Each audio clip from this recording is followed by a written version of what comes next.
Dawn at Piva North and the weight of the numbers. January 30th, 1944. Piva North Airfield, Bougainville. 6:15 hours. The jungle is still black with night, but the airfield is already alive. Engines cough and catch in the half-light. Propellers blur into silver discs. The smell of fuel and oil hangs low over pierced steel planking, mixing with damp earth and crushed grass. First Lieutenant Robert Murray Hansen sits strapped into the cockpit of his F4U Corsair, canopy open, helmet resting against the head armor, eyes forward. He watches 18 Grumman TBF Avenger torpedo bombers taxi past in pairs, their wings folded out, their crews hunched and silent. This is not a training sortie. This is a run straight into the teeth of the Pacific War. Hansen is 23 years old. He has 21 confirmed aerial victories in the past 17 days. 1 week from now, his orders say he is supposed to be on a transport ship headed back to the United States. Rotation complete. Combat tour over. That thought does not register this morning. What registers is the map he saw minutes earlier, marked in red grease pencil. Simpson Harbor. Rabaul. The fortress. Japanese intelligence had counted 70 enemy fighters based there. 70. Radar on the hills. Anti-aircraft batteries around the harbor. Every approach known. Since November, the Marine Corps had lost 43 pilots over Rabaul. The math was simple and brutal. 8 Marine Corsairs escorting 18 slow torpedo bombers into a defended zone with 70 enemy fighters waiting. Hansen shifts slightly in the seat as ground crew pull the chocks. The Corsair beneath him is Bureau number 56039, the same aircraft he has flown for the past month. Inverted gull wings. Heavy armor. 6.50 caliber Browning machine guns with 400 rounds each. 2,400 rounds total. He reaches down and taps the fuel selector, checks the mixture, glances at oil pressure. Everything reads green. The Pratt & Whitney R-2800 Double Wasp had caught on the third blade. 2,000 horsepower waiting to be unleashed. He has been here before. He arrived in the South Pacific in June of 1943 with Marine Fighting Squadron 214, the Black Sheep Squadron. His first kill came on August 4th, a single Kawasaki Ki 61 Tony over Vela La Vela. By the end of August, he had 2. Then November 1st at Empress Augusta Bay. 6 Japanese torpedo bombers, 1 Marine Corsair. Hansen attacked them alone, forced 3 to drop their bombs short of the beach, shot down 3 more. The rear gunner of a Nakajima B-5N2 Kate had hit him, shredded his fuel tank. Hansen ditched in the ocean and spent 6 hours in a rubber life raft before USS Sigourney pulled him out after dark. By October, he had transferred to Marine Fighting Squadron 215, the Fighting Corsairs. By early January, his total stood at 5 confirmed kills. Then something changed. January 14th over Simpson Harbor. Separated from his squadron during a high-altitude escort. Alone above a formation of Japanese fighters lining up to pounce on American bombers. Hansen did not turn away. He dove straight into them and shot down 5 Mitsubishi A6M0s in 12 minutes. He landed with 14 bullet holes in his aircraft and 3 gallons of fuel remaining. The nicknames started then. Butcher Bob. January 20th, 1-0. January 22nd, 2 zeros and 1 Tony. January 24th, for zeros when he got cut off again over Rabaul. January 26th, 3 more. 16 days. 21 confirmed kills. Other pilots watched him with admiration and unease. Hansen flew with cold, mathematical precision. He did not avoid combat. He hunted it. When Japanese formations appeared, other pilots held formation. Hansen broke and dove. Major Robert Owens, his commanding officer, had tried to ground him twice. Told him he had done enough. Medal of Honor paperwork was already moving through channels. Hansen listened, nodded, then flew again. Now the Avengers are lined up. The Corsairs taxi into position behind them. Hansen closes the canopy. The sound drops to a muted roar. At 6:48, the aircraft ahead lifts off, climbing into the gray. Hansen pushes the throttle forward. The Corsair surges. The end of the strip rushes up. Then the wheels leave the ground and Bougainville drops away beneath him. By 7:30, The formation crosses the northern coast of the island. The ocean below is flat and steel-colored. Simpson Harbor is 90 miles ahead. Hansen checks his ammunition. 6 guns. Full belts. He switches frequencies, listens to the bomber leader call the approach vector. The 8 Corsair pilots acknowledge. Then a voice cuts in, tight and urgent. Enemy aircraft. Multiple contacts climbing out of Rabaul. Hansen leans forward in his seat and scans the sky ahead. High. To the north, specks are rising through 9,000 feet. 21 of them. 17 Mitsubishi Zeros and 4 Nakajima Ki, 44 Shoki fighters. The Zeros had ruled the Pacific for 2 years. Tight turning radius. Deadly cannons. The Corsair is faster, tougher, heavier. Marine doctrine is clear. Never turn with a Zero. Use speed. Dive. Hit and climb away. Hansen hears the bomber leader call out the contact. He hears the acknowledgments from the other Corsair pilots. He rolls his aircraft slightly, tests the controls. Then he rolls inverted. He dives alone. The lone dive into the hornet's nest. The Corsair drops its nose and accelerates hard. Gravity and 2,000 horsepower combine as the airspeed needle swings past 350, then 380, then 400 miles per hour. Wind howls over the canopy. Hansen's body presses into the harness as the aircraft eats altitude. Ahead of him, the Japanese formation grows rapidly, no longer distant specks, but distinct aircraft, pale wings flashing as they climb. This is the moment where doctrine says stay with the bombers. Maintain formation. Let the enemy commit. Hansen has broken doctrine 16 times in the last 17 days. He breaks it again now. The Japanese pilots see him at 800 yards. The lead Zero begins a hard left turn, the rest of the formation following in a ripple. Too late. Hansen has speed and altitude. He centers the gun sight on the lead aircraft. 600 yards. 500. 400. His gun convergence is set for 300 yards. At that distance, all 6 streams of .50 caliber fire will intersect at a single point. At 400 yards, Hansen presses the trigger. The Corsair shudders as all 6 Brownings open up. Tracers streak forward, bright and steady. At 300 yards, they walk straight into the Zero's fuselage. The Japanese fighter jerks violently. Panels tear away from the engine cowling. Black smoke pours out. The Zero rolls onto its back and spins downward, disappearing beneath Hansen's nose. 1 down. Hansen pulls out of the dive at 5,000 feet, the Corsair's momentum carrying him straight through the heart of the Japanese formation. He yanks the stick back and to the left, reversing course and climbing. For a heartbeat, the sky is empty. Then everything moves at once. The Japanese formation shatters. 15 fighters peel off and turn after Hansen. 6 continue toward the bombers. The tactical objective is achieved. The attackers are split. The Avengers have room to breathe. But Hansen now has 15 enemy fighters converging on him. The closest Zero is 400 yards behind and closing fast. Hansen is climbing. The Zero climbs better. 350 yards. 300. At 280 yards, the Zero opens fire.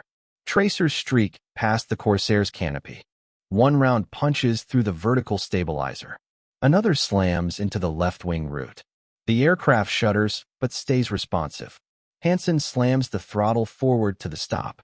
The Pratt & Whitney howls, pouring everything it has into the propeller. The Corsair strains upward, but the Zero is still closing. 240 yards. Hansen snap rolls right. The Zero tries to follow but cannot match the Corsair's roll rate. Hansen completes the roll, unloads the wing, and dives. The geometry flips. The Zero is still behind him, but no longer lined up. The distance opens. 260 yards. 300. Hansen levels at 3,000 feet, then pulls straight up. Vertical climb. Airspeed bleeds away. 300 miles per hour. 280. 260. At the top of the climb, he rolls inverted and looks down. 14 Japanese fighters are below him, scattered across 5,000 feet of altitude. Some circle low, searching. Others climb higher, confused. They have lost sight of him. Formation discipline has collapsed. They are no longer a unit. They are individuals. Hansen has altitude again. He rolls right and dives on the nearest zero, attacking from 6 o'clock high, the blind spot. The Japanese pilot never sees him. At 300 yards, Hansen fires. The combined firepower of 6 machine guns hits the zero like a hammer. The right wing folds upward. The fuselage snaps. Pieces tumble through the sky. No parachute appears. 2 down. Now every Japanese pilot knows exactly where he is.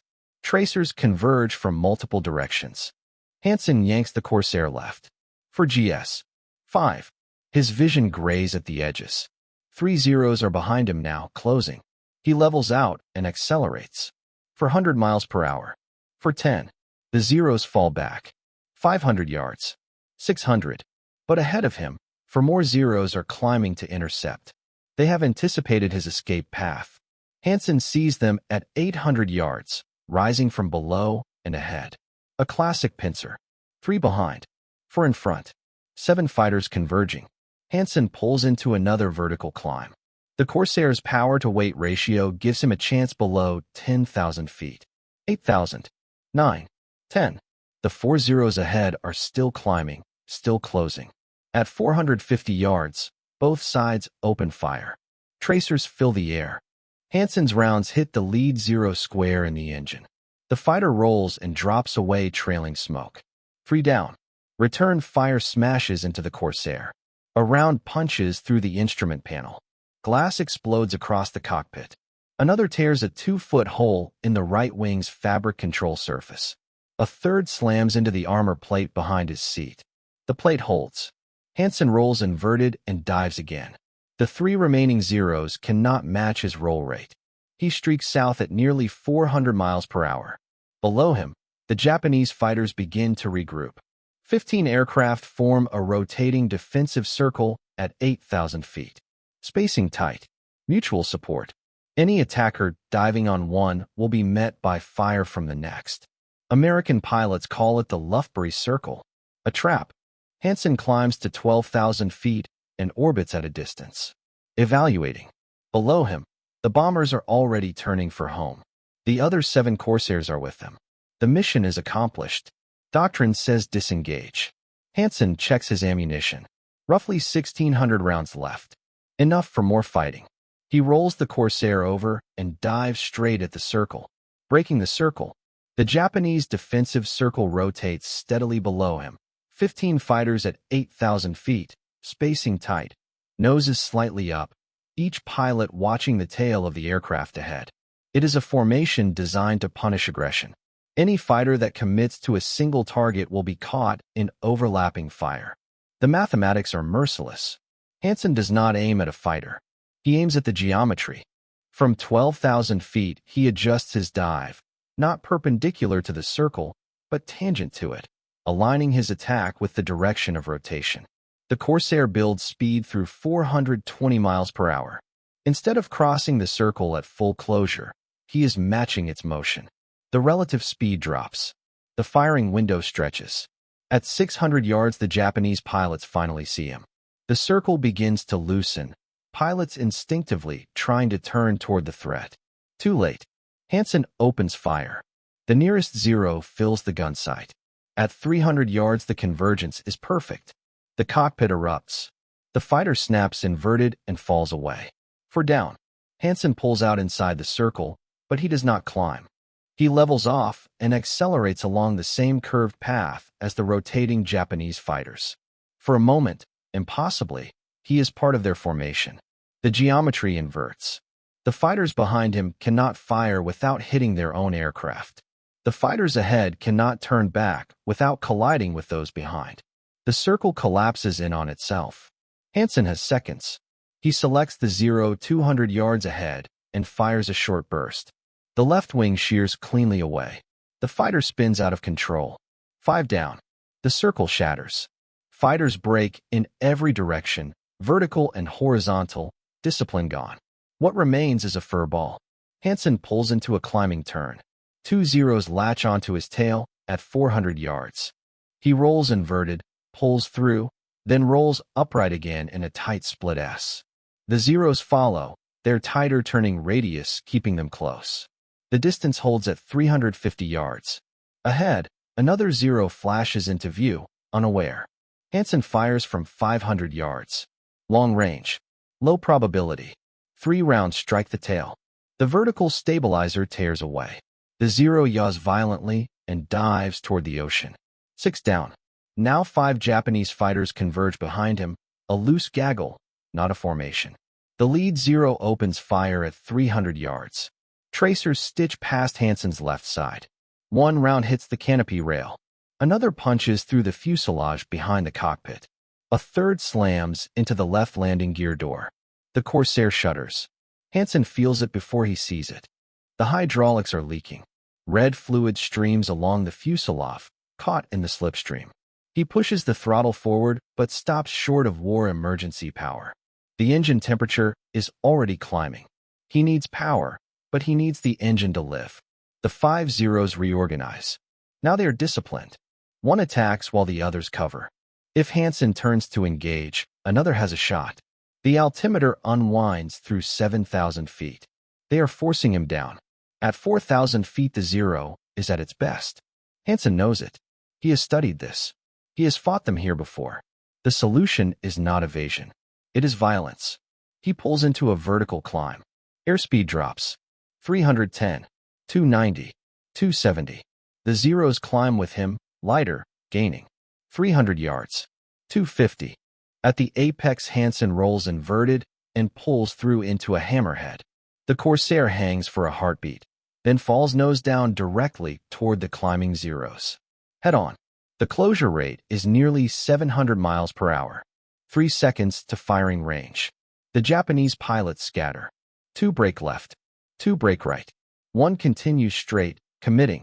Hansen fires at 400 yards. The deflection is extreme. He leads hard. The rounds hit the zero's engine. The cowling explodes. Oil splashes across the windscreen. The fighter rolls inverted and dives away trailing smoke. 7 down. But the maneuver costs him. He is now at 5,000 feet and 260 miles per hour. The engine temperature needle creeps higher. The Corsair feels heavy. 6 zeros reform behind him. Hansen levels off and accelerates. The engine protests. The temperature gauge edges toward the red. Red fluid continues to stream from the cowling. At 8,000 feet he rolls right and dives, but this is not escape. He drops 1,000 feet, then reverses course hard. Another head-on pass. This time the zeros are stacked vertically. 2 at 8,000. 2 at 7.5. 2 at 7. Hansen is level at 7,000 and accelerating. He targets the lowest pair. Both zeros open fire. Tracers flood the air. Hansen fires back. At 200 yards his rounds rip into the right-hand zero's wing root. The wing folds and the fighter tumbles away. 8 down. Return fire rakes the Corsair's right wing. Fabric tears. Metal twists. The aileron control cable parts. Hansen feels it instantly. Rolling right is now sluggish. Rolling left still responds. The enemy sees it too. The remaining zeros press closer. A wounded Corsair and the edge of the envelope. 5 zeros remain in close pursuit. Their pilots now certain the Corsair is damaged. They tighten the net. 2 on Hansen's left, 2 on his right, 1 directly behind. A bracket. If he turns one way, guns open from the other. If he flies straight, they converge. Hansen checks his ammunition counter. 640 rounds. Enough for 1 more sustained fight, maybe 2 short ones. He glances at the engine instruments. Temperature in the red. Coolant streaming. The Pratt & Whitney is running on borrowed time. The zeros fire again. Tracers arc past the canopy. Hansen rolls hard left. The only direction his damaged aileron still answers cleanly. The maneuver costs him speed. 360. 350. The enemy closes. He pulls into a climbing spiral, trying to force an overshoot. The zeros climb with him. They have the advantage now. Numbers. Altitude. Energy. At 4,000 feet Hansen snaps the turn back the other way, again left, forcing the lead pair to cross in front of his nose. 2 zeros overshoot, flashing through his sight picture. Hansen fires a 1-second burst. The rounds shred the tail of the nearest zero. The fighter snaps into a flat spin and drops. 9 down. The burst drains precious ammunition. The counter ticks lower. 590 rounds remain. The remaining 4 Zeros tighten formation. Too high, too low. They bracket him again, this time closer. They have learned. They wait for him to commit. Hansen pulls vertical once more. The airspeed bleeds away. 300, 280, 260. The Corsair wallows. Controls feel soft. The damaged right aileron drags, fighting him. At the top he rolls inverted and dives, but not at them. He dives southeast, toward Bougainville. The decision is made. The aircraft is too damaged. The engine is failing. The ammunition is nearly gone. Continuing means dying here. The Zeros pursue at first, for 100 yards, then 5. Hansen's dive gives him separation. At 600 yards the Japanese pilots break off. Fuel is limited. Doctrine does not favor a long chase away from base. Hansen levels at 3,000 feet. Airspeed 340. The engine temperature needle is pegged. Oil pressure begins to fall. 70 pounds. 65. 60. At 55 the engine will cease. He eases the throttle back a fraction. The temperature drops slightly. Oil pressure steadies at 58. Airspeed falls to 310. The ocean below is empty. No ships. No rescue. If the engine quits now, he will ditch alone. Bougainville is 87 miles ahead. At this speed, 17 minutes. The engine vibrates. The coolant leak worsens. Red fluid streaks along the fuselage like blood. Oil pressure dips again. 58. 56. 54. The coastline finally appears. Green jungle. White sand. Piva North lies just inland. At 10 miles out the engine begins to knock. Deep and rhythmic. A cylinder failing. Oil pressure drops through 50. Hansen switches to emergency frequency. Aircraft damaged. Engine failing. Request priority landing. The tower answers instantly. At 5 miles, the engine is tearing itself apart. He drops the landing gear using the manual extension. 3 green lights. Locked. The engine seizes at 1,000 feet. The propeller stops dead. Silence, broken only by wind. The Corsair is a glider now. 800 feet per minute descent. 1 mile to the runway. Less than 70 seconds. Hansen trims carefully. Too steep and he undershoots. Too shallow and he overruns. 500 feet. Lined up. 200. 100. He flares gently. The main wheels touch down just past the threshold. The tail settles. The Corsair rolls to a stop as fire trucks surround it. When Hansen climbs out, the ground crew stare in disbelief. 47 bullet holes. Aileron hanging by cables. Wing fabric shredded. Cowling blackened and cracked. The intelligence officer meets him on the line. How many enemy aircraft destroyed? Hansen says 9. Confirmation will decide the rest. Confirmation, fame, and the pull back to Rabaul. The Corsair sits silent on the edge of the strip, oil dripping onto the metal planking. Ground crew move with practiced speed, chalking each bullet hole, photographing torn fabric and bent metal for the maintenance log. The aircraft looks less like a fighter and more like wreckage that somehow stayed in one piece. Hansen stands off to the side, helmet under his arm, listening as the intelligence officer writes. 9 destroyed. The number hangs in the air, heavy. Everyone present knows how confirmation works. Gun camera film. Witnesses. Wreckage. Without those, kills dissolve into probables. The other 7 Corsairs from the escort land 30 minutes later. Their pilots gather around Hansen. They had seen him dive alone. They had seen the Japanese formation break apart. They had seen fighters falling. They had not seen everything. That afternoon, the gun camera film is threaded and projected, frame by frame. 3 kills are undeniable. 1 more is supported by radio intercepts and witness testimony. For confirmed victories, 2 zeros, 2 Toyos. For more added to his score, 25. By evening, correspondents arrive. The story moves fast. 1 Corsair, 21 Japanese fighters. Newspapers across the United States carry his name by morning. The hottest fighter pilot in the South Pacific. The Black Sheep's heir. Major Owens presents an unofficial certificate that night, but the mood is restrained. Owens pulls Hansen aside. Rotation orders. 9 days. No more combat. Hansen nods. Says he understands. 3 days later, February 3rd, 1944, clear skies again. A routine briefing. 8 Corsairs escorting 18 Avengers to Tobera airfield near Rabaul. Hansen is not scheduled to fly. He is packing. One pilot reports sick. The squadron is short. Hansen volunteers. Major Owens refuses. Hansen insists. He is current. He is qualified. The mission needs 8. Owens signs the authorization. Bureau number 56039 has been repaired. New engine. Patched wings. The Corsair is airworthy. At 7:20 the formation lifts off. The strike goes clean. Bombs hit the runway. Fighters engage 15 Japanese interceptors. 3 shot down. No American losses. The formation turns for home. Near Cape St. George, Hansen breaks formation. The lighthouse stands out against the water. An observation post. Anti-aircraft batteries around it. He dives. At 1,000 feet, he opens fire. Stone chips fly. Windows shatter. The batteries respond instantly.